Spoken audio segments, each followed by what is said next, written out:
In the late 19th century, a time when the world still held secrets in its shadows, there lay a remote village nestled between dense woods and rolling hills, where whispers of the past echoed through the cobbled streets.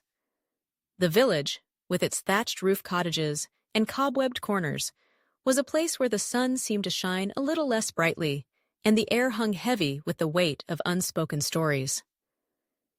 It was a village rarely visited by outsiders, a place where the residents moved with a cautious grace, as if the very ground they walked upon held the memories of things best left undisturbed. Among these residents was the Winthrop family, who had recently relocated to an expansive, albeit dilapidated, house on the outskirts of the village. The house, with its creaking floorboards and peeling wallpaper, stood like a sentinel at the edge of the woods, its windows gazing out like watchful eyes.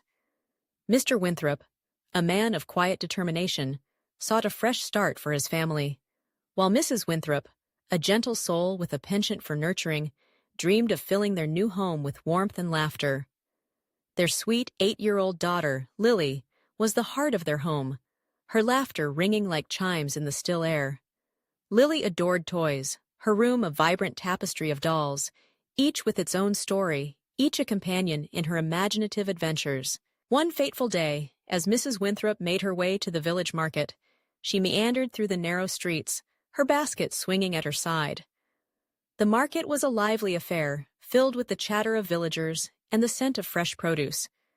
As she browsed the stalls, her eye was drawn to a small second-hand shop tucked away in a corner, its windows dusty and dim.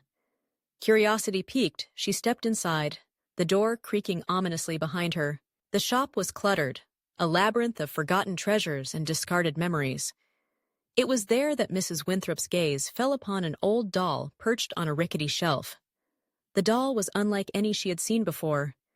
Its porcelain face, though cracked, held an unsettling beauty, and its eyes, dark and penetrating, seemed to follow her every move. A chill ran down her spine, but something compelled her to reach for it. Perhaps it was the doll's delicate dress, frayed at the edges, or the way it seemed to beckon her closer. Despite an inexplicable unease, she purchased the doll, thinking it would bring joy to her daughter. When Mrs. Winthrop presented the doll to Lily, the child's face lit up with uncontainable joy. "Maggie!" she exclaimed, naming her new companion with a sense of ownership and affection. From that moment on, the doll became inseparable from Lily, a constant presence in her life. The days passed with laughter and play, but soon, an unsettling atmosphere began to envelop the Winthrop home. It started with subtle noises, soft knocks echoing through the halls, the faint sound of dragging, as if something heavy was being pulled across the floor. At first, they dismissed it as the wind or the house settling, but as the days wore on, the disturbances grew more pronounced. One evening, after tucking Lily into bed, Mrs. Winthrop felt a sudden urge to check on her daughter. As she entered the room, she found Lily sitting up in bed, her gaze fixed on Maggie, who sat propped against the pillows. "What are you doing, sweetheart?" Mrs. Winthrop asked, her voice laced with concern.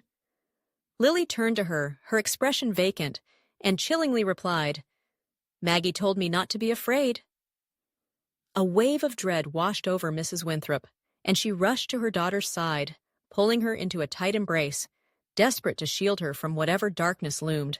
As the days turned into weeks, the strange occurrences intensified. Maggie seemed to shift positions throughout the house, appearing in different rooms, her watchful eyes ever present. Mrs. Winthrop's anxiety grew, but Lily remained blissfully unaware, giggling as she claimed that Maggie was merely playing. "Maggie likes to hide," she would say, her laughter echoing through the halls. One night, Mrs. Winthrop was jolted awake by the sound of laughter emanating from Lily's room. Heart racing, she crept down the hallway, the air thick with tension. Upon entering the room, she was met with a sight that sent chills coursing through her veins. Lily sat on the floor, her back to the door, conversing earnestly with the doll as if it were alive. "Maggie says you don't want us to play anymore," Lily declared, her voice a mixture of innocence and something far more sinister. Mrs. Winthrop's heart sank. A fear unlike any she had ever known gripped her. Desperate to regain control, Mrs. Winthrop decided to dispose of the doll. She wrapped Maggie in an old blanket, her heart pounding as she carried it outside. The moon hung high in the sky, casting an eerie glow over the woods as she prepared to bury the doll deep within the earth. But as she returned to the house, her breath caught in her throat. There, on Lily's bed, sat Maggie, as if she had never left. It was as if the doll had a will of its own, a malevolence that defied explanation. In a frantic bid to understand the origins of the doll, Mrs. Winthrop ventured into the attic, a place long forgotten and filled with remnants of the past. Dust motes danced in the dim light as she rummaged through boxes, her fingers brushing against old linens and forgotten toys.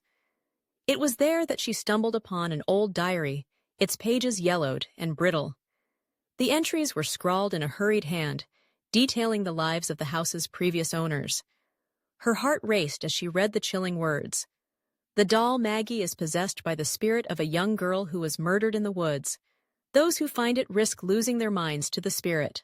A cold sweat broke out across Mrs. Winthrop's brow as the reality of the situation sank in. She had unwittingly invited a darkness into their home. Panic surged within her, and she sought the counsel of a friend in the village who specialized in the paranormal.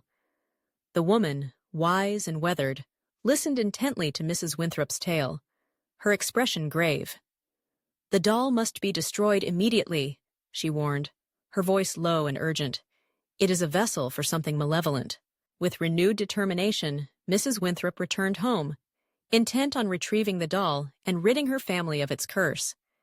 But as she entered Lily's room, her heart plummeted. The bed was empty, and Lily was nowhere to be found. A frantic search ensued, the house echoing with her calls, but Lily had vanished without a trace. Only Maggie remained, resting eerily on the bed, her eyes glinting in the dim light. Days turned into nights, and the village began to buzz with gossip. Whispers of the Winthrop family's misfortunes spread like wildfire, and soon, tales of another mother who had experienced a similar fate after acquiring the same doll surfaced. The story evolved into a cautionary legend, marking Maggie as a cursed object, a harbinger of misfortune for anyone who dared to possess it. The Winthrop house became a shadow of its former self, abandoned and shunned by all. The villagers spoke of it in hushed tones, their eyes darting nervously whenever they passed by. As the years slipped by, the tale of Maggie, the cursed doll, lingered in the village, woven into the fabric of its history. Mothers would gather their children close at bedtime, warning them of the dangers that inanimate objects might hold, their voices low and serious. "Beware of dolls," they would say, "for some may hold secrets meant to remain buried." The village, once vibrant and full of life, became a place of caution and fear, where the past was a specter that haunted the present. Yet, the story did not end there. The woods surrounding the village, thick and tangled, held their own mysteries. The trees stood tall and silent, their branches reaching out like skeletal fingers. It was said that on certain nights, when the moon was full and the air was still, one could hear the faint sound of laughter drifting through the trees, echoing the innocence of a child lost to time. Some claimed it was Lily, forever bound to the spirit of Maggie, while others believed it was the spirit of the girl who had met a tragic fate, seeking solace in the only companion she had ever known. As the village continued to grow and change, the legend of Maggie became a part of its identity. New families arrived, and the old stories faded into the background. Yet the cautionary tale remained, a reminder of the darkness that could lurk in the most innocent of things. Children would dare each other to approach the Winthrop house, its windows dark and foreboding, and the bravest among them would whisper the name Maggie into the night, half expecting a response, half hoping to awaken the spirits that lay dormant within.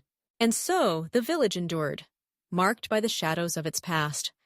The houses stood firm, the villagers moved quietly, and the woods whispered secrets only the brave dared to uncover.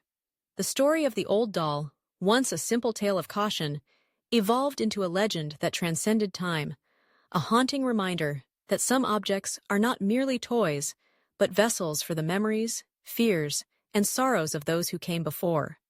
Who would dare to touch it? What would they have to sacrifice? The answers lay buried in the heart of the village, waiting for the next curious soul to uncover the truth hidden beneath layers of dust and time.